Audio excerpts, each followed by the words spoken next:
BJP government आएगा तो जनता नहीं रहेगा, कोई डेमोक्रेसी नहीं रहेगा, कोई माँ बहन का इज्जत नहीं रहेगा। हम कुर्सी नहीं चाहते हैं, हम शांति चाहते हैं।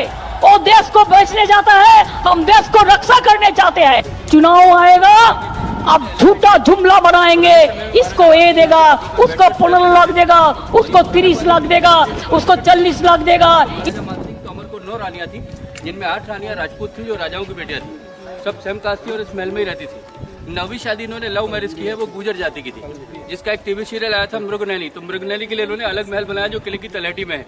ये महल उनकी 8 राजपूत रानियों का है। और जब ये महल बना है तो इसके जो गुंबद है ऊपर, इनके ऊपर कॉपर लगा होता था और हेड के ऊपर जो फूल टाइप बना है उस पर सोने का कवर था। ऐसा बाबर ने बाबरनामा बुक में लिखा है। बोल दिए भैया, ये जो ऊपर हेड इनका जो रूम है, यहाँ की हवाएं भी कॉपर लगा होता है, आपसे डरती हैं। हेड के ऊपर जो फ्लावर टाइप बना है उस पर इनको भी मालूम है कि आपको मोहब्बत पसंद नहीं है। आपके डर और नफरत का इससे बड़ा सबूत और क्या हो सकता है कि सीबीआई, ईडी, इन सब के जरिए आपने लोगों को डरा कर रखा है। बाबर के पहले अगर आप गए तो हमारे देश में मुगल नहीं थे। सत्ता चलाने के लिए बिफोर बाबर दो ही चीजों की जरूरत होती है, मैं और नफरत। 10 ईयर बिफोर बाबर मैं पावर में हूँ क्योंकि लोग मुझसे डरते हैं। आगरा वगैरह के फोर्ट में जो कलर है वो एक बात और जान लीजिए मिस्टर राहुल कि मोहब्बत और नफरत की जंग में जीत हमेशा नफरत की होती है। नो मिस्टर मोदी, ये आपकी गलत फहमी है कि नफरत में कोई ताकत होती है। मोहब्बत की ताकत तो आपने देखी ही नहीं। मोहब्बत वो ताकत है जो आपके डर और नफरत की इमारत की एक एक ईंट हिला सकती है। मोहब्बत वो है भैया जो भारत को जोड़ती है। मोहब्बत वो है जो दिलों को दिलों से मिलाती है। मोहब्बत वो है जो दूरियां मिटाती है। मोहब्बत वो है कि जब कोई एक हाथ बढ़ाए तो उसका साथ देने के लिए 100 हाथ आगे आ जाए। ऐसी ताकत को मैं भी देखना चाहूंगा मिस्टर राहुल। कर्नाटक में दिखाया था ना, 2024 में फिर दिखाऊंगा। आपकी नफरत के बाजार में सिर्फ मेरी मोहब्बत की दुकान का डंका बजेगा मिस्टर मोदी। ईयर इसके काऊ जैसे है, फ्रंट फुट टाइगर का है, फेस लेपर्ड का है और बैक पार्ट फिश का है, जिसको हम लोग मकर बोलते हैं। मकर जो है हमारे मैथोलॉजिकल एनिमल है, vehicle of river God Ganga. तो ये गंगा जी का वाहन है। प्लस ऊपर आप देखें तो ये एलिफेंट है जो रेन गॉड एमपी का व्हीकल मानते हैं। और तुम सब हरा होता है, हरियर नाम फिर भी एक आदमी को संसद आने से रोकने सिंबल ऑफ एजुकेशन है। पूरी ताकत लगाने के बाद भी नहीं रोक सके। और ये pure Hindu architecture building Patra, यहाँ पर कितनी बार हम लाल किले से भाषण दिए हैं। ये अकेला जो गुंबद है ये राजा के समय का पब्लिक ऑडियंस पूरे 10 बार। और ये 10 बार इसलिए है क्योंकि मैंने नफरत के बीज बोकर ये सत्ता चलाई है। एक तो काम नहीं किया, न मणिपुर की सुनी, न जनता की सुनी। जुमला सुनाए, संसद के माइक बंद करवाए, झूठे आरोप लगाए और तुम सब हमारा नाम पूरा मिट्टी में मिला दिए। इसकी सजा मिलेगी, बराबर मिलेगी। उसके नीचे होता था, ये रोड के किनारे दीवार नहीं थी। तुम्हारा क्या होगा? दीवार बनाई, शिवलिंग को नीचे फेंक दिया और पीछे की तरफ आप देखो तो बड़ा गेट है पेड़ के पास, ये बड़ा सा गोलाकार। ये गेट बाद में जहांगीर ने बनवाया और जहांगीर के द्वारा ये बिल्डिंग उसने जेल बनाई। तो जहांगीर आगरा से ग्वालियर में 52 राजाओं को बंदी बना के लाए, जिनमें सिखों के 6वें गुरु हरगोविंद थे। ये राजा वो थे जो मुगलों को टैक्स नहीं देते थे या उनके खिलाफ बगावत करते थे। इन राजाओं में सिखों के 6वें गुरु हरगोविंद भी रहे। तो ये पूजा पाठ करते थे, इसके लिए नूरजहां खुश हुई। उन्होंने सजा मुक्त किया, बोला कि आप किले में कहीं भी जाओ बट किले के बाहर नहीं। तो कोर्ट में गुरुद्वारा है, वहाँ पे उन्होंने 2 साल 3 महीने तब किया। उससे जहांगीर खुश हुआ, उनको छोड़ने के लिए बोला। वो बोले मैं अकेला नहीं जाऊँगा, मेरे साथ सारे हिंदू राजाओं को छोड़ो। तो उन्होंने कहा जो भी राजा आपके कपड़े को टच करे उतने राजाओं को आप ले जाओ। तो इन्होंने बामन कली का कुर्ता पहना जिसमें कपड़ा काफी बड़ा था। सारे राजा उसको पकड़े और यहाँ से निकल गए। तो उनकी यादगार में गुरुद्वारा बना, इसलिए गुरुद्वारे का नाम रखा दाता बंदी छोड़। तो दाता मतलब हरगोविंद, बंदी मतलब कैदी और छोड़ मतलब छुड़ाया गया। इस कारण पर गुरुद्वारा बनाया गया। ये बंदी गृह यही बना जी, ये 52 थंब भी कहते हैं सिख लोग। पहले खंबे 82 है, पहले मंदिर था, फिर ये जेल बना। आइए अंदर की तरफ। कहाँ पर है वो गुरुद्वारा? अभी जाना है? मैम यहाँ से 1 किलोमीटर दूर है, वो सामने की तरफ। अभी हाँ बाद में जाएंगे। केले का मंदिर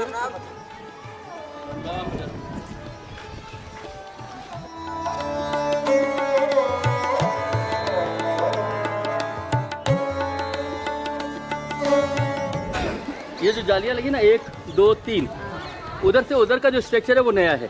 इधर ये पुराना है। तो आप ऊपर दीवारों में जो गुम्बदें निकल रहे ना, वैसा मैं तो यहाँ भी कुछ रूम रहे हैं, बीच में ये बड़ा पत्थर टूटा हुआ है। तो जैसा ऐसा मानते हैं कि जैसा ये टावर है, ऐसा एक टावर यहाँ था, ये नाली है, एक टावर ये ऊपर था। तो पुराने समय ये पूरा एरिया फ्लैट था, ये बाद में अंग्रेजों ने बनाया। तो इसके बीच में बड़ा गेट था जिसमें जो लोग इंटर होते थे।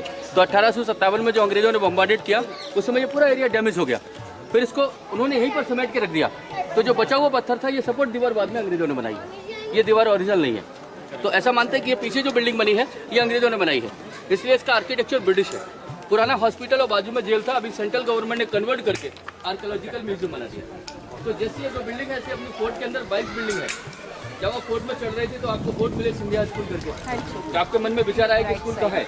1881 में जब ये सारा किला ब्रिटिश आर्मी कैप्चर कर ली, तो उनके समय के ऑफिसर बंगले और आर्मी के बैरिक्स बन गए। जब अंग्रेजों ने किला छोड़ा तो सारा कुछ सिंधिया जी को दिया। तो इन्होंने सबसे पहले उसमें डाला सरदार स्कूल, या राजाओं महाराजाओं के बेटे पढ़ते थे। जब स्टेट पीरियड खत्म हुआ तब इसका नाम रखा सिंधिया पब्लिक स्कूल। तो आज इसमें जो फी है वो करीब लगभग 6.5 लाख रुपए एक साल का है। तो 6.5 तो आप स्कूल को देते हो, उसके बाद 1,50,000 ऊपर लगता है जो बच्चे की पॉकेट मनी के लिए, तो 7 लाख के लगभग खर्च आता है। तो ये पूरा बोर्डिंग स्कूल है, केवल बॉयज़ का है। तो आपके सलमान खान, हरवाज खान, ये सब बचपन में यहाँ पढ़े, जला लागा वगैरह। तो ये केवल बोर्डिंग स्कूल, आज भी करीब 580 बच्चे 7 लाख मतलब पर ईयर, बस राइडिंग वगैरह सारा कुछ। आइए, ये सिस्टम तब नहीं होता था, आगे से बरूद गोला डाल के ठोकते थे, जितना टाइट ठोकेगा उतना दूरी पे ये गोला हिट करती थी। तो भरने में टाइम लेती थी, इसका एक जगह 2 तोपे लगाते थे। जब आप एक फायर कर रहे हो, दूसरा भर के तैयार करते थे। तो ये दोनों तोपे ऊपर मोर्चों पे लगी हुई थी पैरापेट पे। जब ग्वालियर गेट से लोग चढ़ाई करते थे पैदल वाले से, तो ऊपर से गोले बरसाते थे। क्योंकि अब यूज नहीं है, इसलिए इनको डेकोरेशन रखा हुआ है। तो ये ब्रिटिश क्राउन है, ऐसा क्राउन इंग्लैंड की पुलिस अपने कैप के ऊपर लगाती है। ये 20 मार्च 1842 के डेट उल्टा लिखते थे क्या सर। अभी भी अच्छा पॉलिश है नहीं? पॉलिश नहीं है, ये ओरिजिनल इसका ऐसा डिजाइन ऐसा है। ये no polish on this matt finish. हां, मैट फिनिश उन्होंने ऐसा दिया है ना कि खराब नहीं होगा अभी।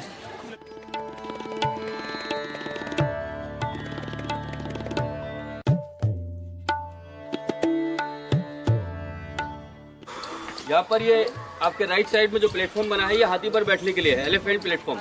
तो राजा को जब कभी लड़ाई या शिकार के लिए जाना हुआ तो उनका हाथी नीचे खड़ा करते थे और राजा ऊपर, यहीं से वो हाथी के औहदे में बैठते थे। तो ये एलिफेंट प्लेटफॉर्म था। और ये ऊपर और नीचे जो खाली कमरे हैं, ये सब राजा के पर्सनल बॉडीगार्ड लिविंग क्वार्टर थे। या महल के बाहर सोल्जर्स और सैनिकों की सुरक्षा के लिए रहा करते थे, क्योंकि ये सारे कमरों में कार्विंग और पेंटिंग नहीं है। अब इस म्यूजियम में जो एक्स्ट्रा मूर्तियाँ हैं, वो उनमें से कुछ मूर्तियाँ हैं लगाकर एक संग्रहालय बना रहे हैं। इसका लिए जालियाँ जो लगी हैं, इनके पीछे कुछ मूर्तियाँ लगाई जा रही हैं और अभी इसमें अलाउड है, इसलिए इसको बंद कर रखा है। पुराने समय में सारे जो गुंबद आप ऊपर देख रहे हैं, इनके ऊपर कॉपर लगा होता था और हेड के ऊपर सोने का कवर था। ऐसा बाबर ने बाबरनामा बुक में लिखा है, लेकिन बाद के मुगलों ने कॉपर और गोल्ड निकाल के फिर इस पूरे महल को जेल बनाया। आई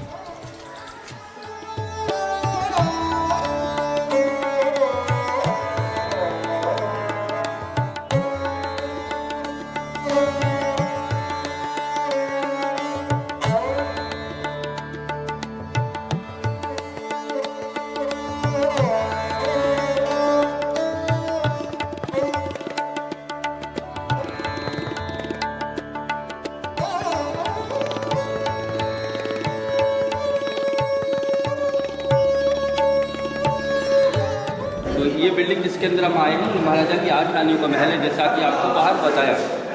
बच्चों प्लीज सर थोड़ा सा शांति बनाए, आवाज़ लिखी होती है। तो ये जगह राजा की 8 रानियों का महल है, जैसा आपको बाहर बताया। ये पॉइंट जिसमें आप हैं, ये राजा के समय का उनका अपना सैन कक्ष का बेडरूम। ये दीवारों में सुंदर कार्विंग है, ऐसा मानते हैं जिसके अंदर स्टॉल लगे होते थे, शीशा पन्ना वगैरह इसमें लगा रहता था। इस सारे फ्लैट के अंदर रंगीन शीशे थे, अगर कोई गैलरी में आ जाए तो कमरे में देख नहीं सकता था। तो पूरा का पूरा कमरा शीशे और पन्ने से बना हुआ था, लोग शीश महल बोलते थे। जब महाराजा और महारानी आए हैं तो उन दिनों में ये पीछे जो गैलरी है, ये 500 बरस पहले टाइम का पता बताती थी, क्योंकि तब हमारे पास घड़ियाँ नहीं थी। बाहर दासियाँ रखते थे, जैसे कोई मुर्गा बोला, उन्होंने सुना, अंदर आए, पैरों के अंदर घुंघरू पहनते थे और इस गैलरी में डांस करते थे। तो यहाँ जो आवाज़ें होती थी छम छम करके, वह जब मॉर्निंग अलार्म, उनके लिए वो बैकअप कॉल था, उनको सुनकर ये लोग उठ जाते थे। बाद में जब मुगलों का हमला हुआ तो ये सारे शीशे वगैरह तोड़े गए, उनके कीमती पत्थर निकाल लिए गए। इस कारण इसकी कार्विंग कई जगह दीवार पर टूट गई है। तो पुराने समय में इस महल को शीश महल भी कहते थे। पुराने समय में ऐसा ही मानते हैं कि नीचे कारपेट थे, लैंप लगाने से सुंदर लगता था। ये रिंग जो है पर्दों के लिए थे, जैसे ही राजा रानी अंदर आए तो इन दरवाजों को ढक देते थे। साइड में जो रिंगा है, इनमें दीवार में कारपेट लगाते थे। ये छतों में आप देखो यहाँ लाइनिंग है, इसके बीच में पहले पेंटिंग होती थी और एकदम ऊपर जो रिंग से इनमें पुशिंग फैलते, मतलब साइड में दासियाँ खड़ी हैं, ऐसा पुश कर दी थी और ये पंखे चालू रहते थे। तो ये पुराने समय का उनका शीश महल। आइए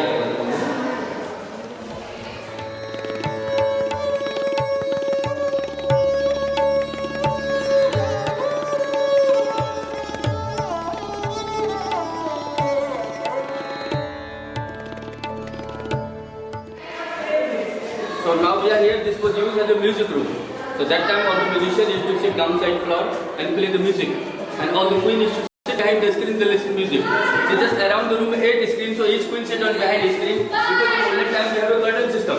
That's why they have a rule. Queen see the musician, listen music, but musicians never see the queen. Sometimes musicians play music, they look up, it's order of Maharaja, they cut the head, not allowed to see the queen. Because behind they have a reason. That time all the Maharaja, it's a thing for mind, all Maharaja they had a power. Always want beautiful queen. So king had a power, queen is beautiful, maybe they coming the child also beautiful and strong. That's why about queen, always fighting. That's the behind reason they have a many wives. So sometimes musician coming from Orsha, maybe they play music, they look the Maharani, when they going back to the Orsha, they ask the Orsha Maharaja. In Gwalior Maharaja, they have a beautiful queen, she is good for you, why you not attack there? So maybe they come with army to attack and point for fighting. That's why outside people is not allowed to see the queen. Maybe they look and they won't going in out, it means your security going in out.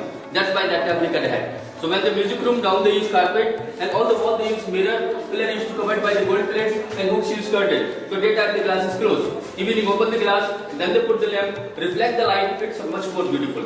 But after arrived the Mughals, they destroyed the mirrors, take out the gold plate, after this palace used like a person. Just inside the screen there is some dancing figure, ladies could dance, in hand they have a stick. So this kind of dance before used in Gujarat, so people call it a Gujarati dance. But nowadays we call it Garba. It's a very famous dance in India, and this is pure Hindu culture. And all stone used here is sandstone. So this is the music room in 15th century. यहाँ भी आप देखिए जो फॉर्सल वगैरह बना, ये फॉर्सल का design है, नेचुरल पेंटिंग होती है।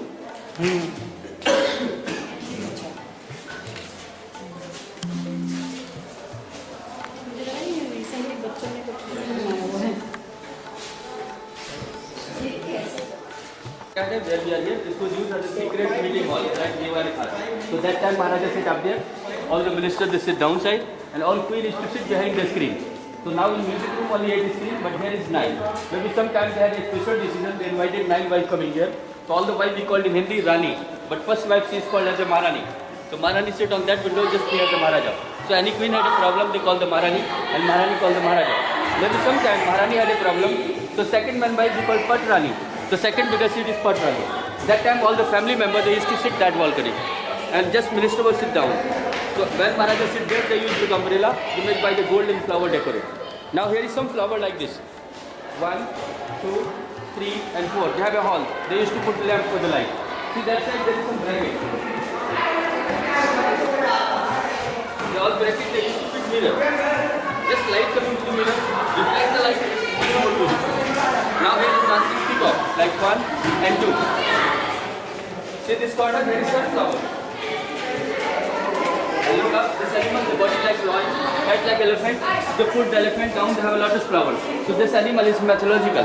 So this is called in Hindi Shardul. It looks like an Indian dragon, bigger than elephant and the symbol for power. So sometime Maharaja was happy, but how I explain for the people I am happy. So just early morning before the sunrise, they using dancing peacock flag in the top. When the sunrise, people see today's peacock. It means my Maharaja, my Maharani very happy. So all the people were happy. But sometimes Maharaja was crazy. They going fight. They using like this flag. People see today's dragon. It means my Maharaja mind is not good. Nobody coming here of Maharaja. And sometimes no fight, no festival. Everything is good. So symbol for peace using sunflowers. So which condition? That kind of flag is standing in the top.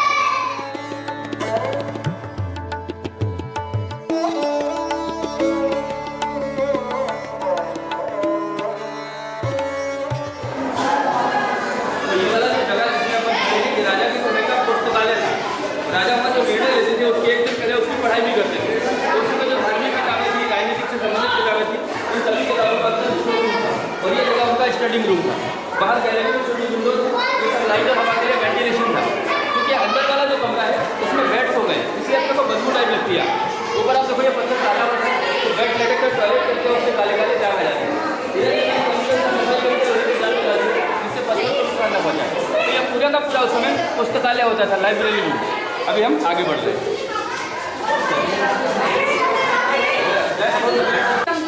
भैया ये शांति बनाए रखो, छेद में भी देखो लेकिन शांति से देखो, ठीक है, शोर नहीं करो।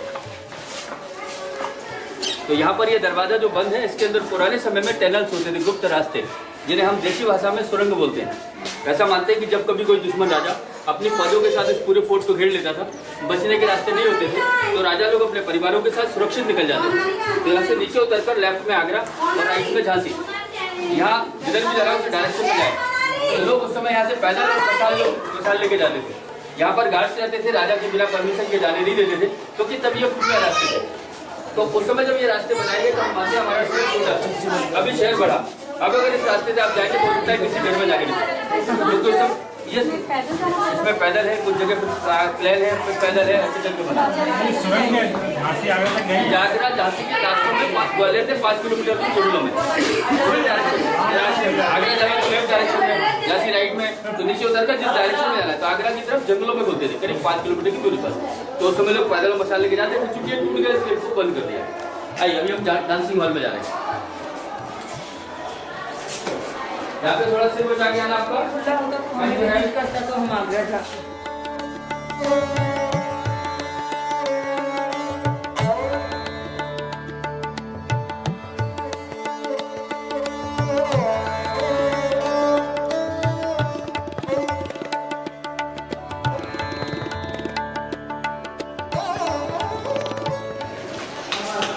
तो ये वाला जो पॉइंट है जहाँ पर आप बना गए हैं, ये राजा के समय का उनका अपना ओपन डांसिंग कोर्टयार्ड था। शाम को जो नाचगाना होना होता था वो इस आंगन में रखते थे। तो ये ऊपर जो स्टैंड टाइप दिख रहे हैं आपको, इन पे ध्यान से देख, तो इन पे ऐसे हाथ रखे तो गड्ढे हैं, इसमें तेल भर के दिए लगाते थे। हम लोग बोलते थे ऑयल लैंप स्टैंड। और जो ब्रैकेट टाइप है इस टाइप से ऐसे आगे भी है, इन सभी में मिरर होते थे। और ये कार्विंग जो है इसमें कांच के टुकड़े, मिरर्स, लैंप और क्रिस्टल, ऐसा मानते हैं कि इधर भी होते थे। तो इधर की रोशनी इधर और इधर वालों की इधर, तो आपस में रिफ्लेक्शन होता था, तो बड़ा सुंदर लगता था। प्लस जो डांसर्स महिलाएं थी उनका जो ड्रेसअप था, they also use colourful mirror to just reflect the light into the dress, then they use has olden disco. तो पुराना डिस्को जैसी झिलमिल लाइटियाँ बनती थी, सब लोग बीच में नाचते थे, राजा ऊपर बैठे होते थे, साइड में दासियाँ जो पंखा वगैरह यूज करती थी। तब राजा की अपने जो रानियाँ थी वो इन जालियों के पीछे, तो रानियाँ लोग डांसर को देखें बट डांसर लोग उनको नहीं।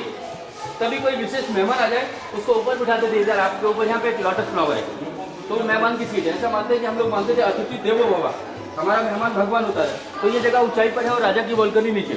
जब मेहमान बैठ गए तो वहाँ एक सोने की छतरी होती थी जो फूलों से डेकोरेट होती थी। वो नीचे जो कमरा है वो पुराना चेंजिंग रूम था, सभी डांसर्स महिलाएं वहाँ ड्रेस चेंज करती थी। ये नीचे की तरफ जो जालियाँ हैं दोनों तरफ, इनसे लाइट रिफ्लेक्ट होकर इससे तहखाने में जाती थी। जहाँ बैठे हैं इसके अंदर भी 3 मीटर तहखाना है, जहाँ मैं आपको भी लेके चलूँगा। तो ये पूरा महल जो अपन देख रहे हैं ये महाराजा मानसिंह की 8 रानियों का है। बट राजा ने 9वीं शादी क्यों की? जैसा मानते हैं कि एक बार महाराजा मानसिंह शिकार खेलने के लिए गए तो ग्वालियर शहर से करीब 18 किलोमीटर दूर एक जगह थी रायगांव। वो 9वीं रानी जो थी वो रायगांव में रहती थी। तो राजा जैसे उस गांव के नजदीक से निकले तो रास्ते में क्या देखते हैं कि 2 जंगली भैंसे आपस में लड़ रहे हैं। इसके लिए रास्ता रुका हुआ है, लोग रास्ता क्रॉस नहीं कर पा रहे हैं। राजा वहाँ पहुँच के रुक गए, दोनों भैंसों को हटने का इंतजार किए। जब भैंस नहीं हटे तो वो देखे कि अपोजिट साइड से एक सुंदर सी लड़की आई। जो पास में आई दोनों भैंस को सींग पकड़ा, अलग हटाया और मार के भगा दिया। ये काम उसने इन्हें सेकंड किया, जैसे कोई बकरी के बच्चों को अलग करता है। वो सारी चीज राजा के मन को छू गई। राजा ने उसको रोका और उससे शादी के लिए प्रस्ताव रखा। शादी पर उसने 3 शर्त मांगी। सबसे पहली शर्त वो रानी पर्दा नहीं करेगी, जबकि सभी रानियां पर्दों में रहती थी। दूसरी शर्त वो राजा के साथ रहेगी अगर राजा युद्ध में जाएंगे तभी, क्योंकि वो ताकतवर और बहादुर थी। तीसरा उसके गाँव में एक नदी थी, बोले महाराज ये पानी हम बचपन से पीते हैं और हमारा ऐसा सोच है कि इस पानी की वजह से हम ताकतवर और सुंदर है, अतः आपसे हमारा ये निवेदन है कि यही पानी हमारे गांव से महल तक लाया जाए। तब राजा ने इसकी 3 शर्तें मानी।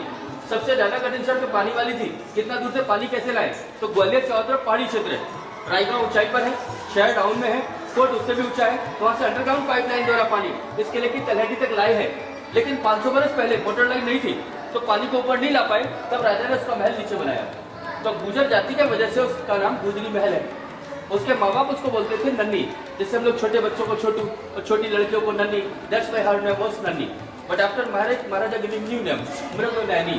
तो मृग हम लोग फीमेल डियर को बोले, नैन मतलब उनकी आंखें हिरण के समान सुंदर थी, इसलिए राजा उसको मृग नैनी कहते थे। तो पहले वो महल था, लेकिन अब उसको मध्य प्रदेश गवर्नमेंट ने कन्वर्ट करके आर्कियोलॉजिकल म्यूजियम बना दिया है, इसलिए लोग बोलते हैं गुजरी महल आर्कियोलॉजिकल म्यूजियम। तो वो अलग रहती थी। बट जब जहाँ वो रहने लगी तब उसने एक बार राजा को बोला कि भाई हमें संगीत सीखना है। तो मैं आपकी जानकारी के लिए बता दूं कि महाराजा मानसिंह के दरबार में जो संगीतकार थे उनका नाम था पंडित बैजनाथ, जिन्हें हम लोग बैजू बाबरा के नाम से जानते हैं। उन्होंने मानसिंह के लिए धुन पर गाया। ऐसा मानते हैं कि मानसिंह के पहले कोई संगीत का इतना शौकीन नहीं था और बैजू बाबरा के पहले कोई गाने वाला नहीं था। इसलिए ग्वालियर में मानसिंह संगीत महाविद्यालय भी है। तो मानसिंह के लिए उन्होंने ध्रुपद राग गाया। ऐसा मानते हैं कि ध्रुपद राग की उत्पत्ति इसलिए हुई। तो मानसिंह के कहने पर बैजू बाबरा ने मृगनैनी को संगीत सिखाया और मृगनयनी के ऊपर एक किताब लिखी है वृंदावन लाल वर्मा ने, उसमें कुछ उन्होंने डाला है कि वाकई मृगनयनी और बैजू बावरा के बीच में कुछ प्रॉब्लम हो गए, जिसकी भनक राजा को लगी तो उन्होंने बैजू बावरा को निकाला है। तो उन्होंने उनकी याद में एक राग बनाया गुजरी तोड़ी राग, जो आजकल गाया जाता है। तो गुजरी तोड़ी राग मृगनयनी के लिए बनाया। तो इस टाइप से बैजू बावरा जो है मानसिंह के समय रहे, मानसिंह के बाद इब्राहिम लोदी, फिर बाबर, फिर हुमायूं, फिर अकबर के समय तानसेन हुए, और आज भी फिर उनके बेटे विलास खान हुए। अब अपन देखें तो उस्ताद अमजद अली खान वगैरह ये सब ग्वालियर के हैं। तो ग्वालियर पुराना संगीत घराना भी है। अभी हम लोग इस वाले कमरे में चलते आइए।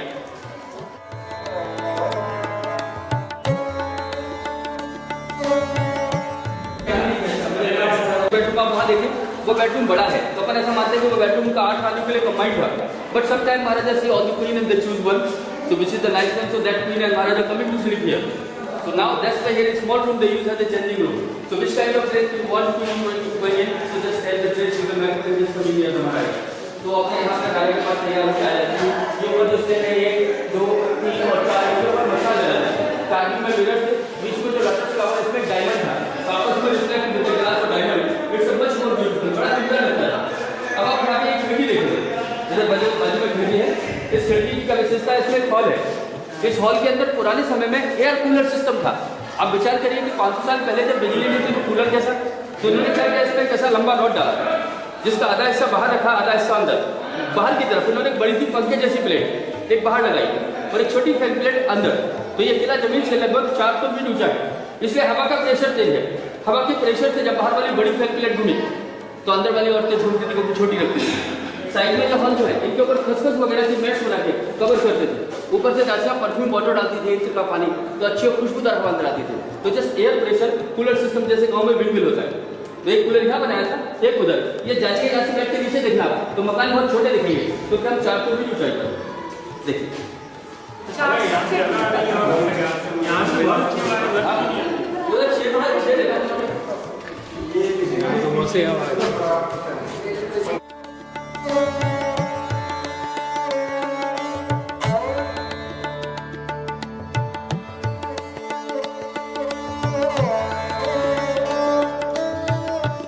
रानियों के लिए स्पेशली रेशम की रस्सियों से झूले डाले होते थे।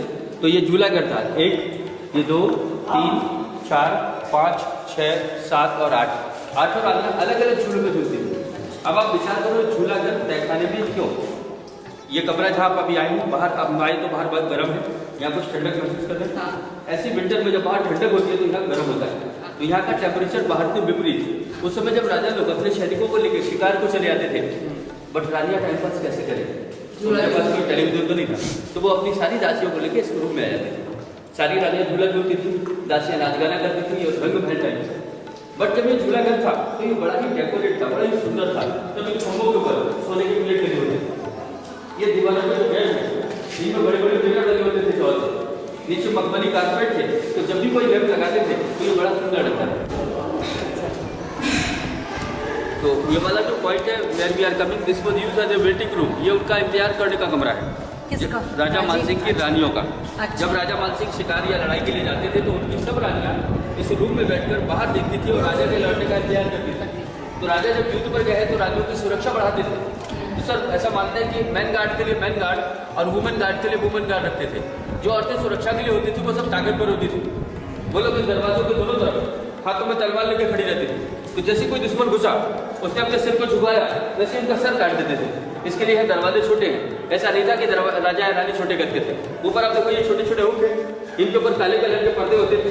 पर्दों के कारण इनमें जो भी घुसता था वो देख नहीं पा रहा था, क्योंकि दरवाजे छोटे हैं। जिससे उन्होंने पर्दा हटाया, ऐसे अंदर झाँका, यहाँ से डाल के उसको सर काट देते, इसके लिए दरवाजा छोटा है। ऊपर आप देखिए ये जो राउंड बने हुए हैं, राजा भी बिना बताए नहीं आ सकते। मैंने सुना बताया ये सब चीजें और डेली लाइफ में नहीं थी, आपातकालीन कभी कोई युद्ध हो गया तो ऐसा नहीं, तो नॉर्मल लाइफ जीते जी। ये ऊपर आप देखिए रिंग्स है, इनके ऊपर रेशमी पर्दे, तो यहाँ पर जो पंखा लगा होता था उसके बाद में दासी थी वैसे खींचती थी, तो उसको खींचते थे, हवा चलती रहती थी। और ये फ्लैग हाउस था, यहाँ पे झंडा लगा देते थे। ये राउंड प्लेटफॉर्म है, बीच में हॉल है, वहाँ झंडा लगा देते। फीलिंग बताने वाला झंडा जो बताया था जी, यहाँ पर आप देखो ये नीचे फ्लैग, ये पुराना रास्ता यहाँ से हाथी घोड़े से जाते थे। ना यहाँ का ये जाली की तोड़ा ली है, ये सब जाली तोड़ दी।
सही अमेजिंग अमेजिंग गॉड व्यू भी अच्छा है और हवा भी बहुत सही है हाँ व्यू भी अच्छा है हवा भी बहुत सही है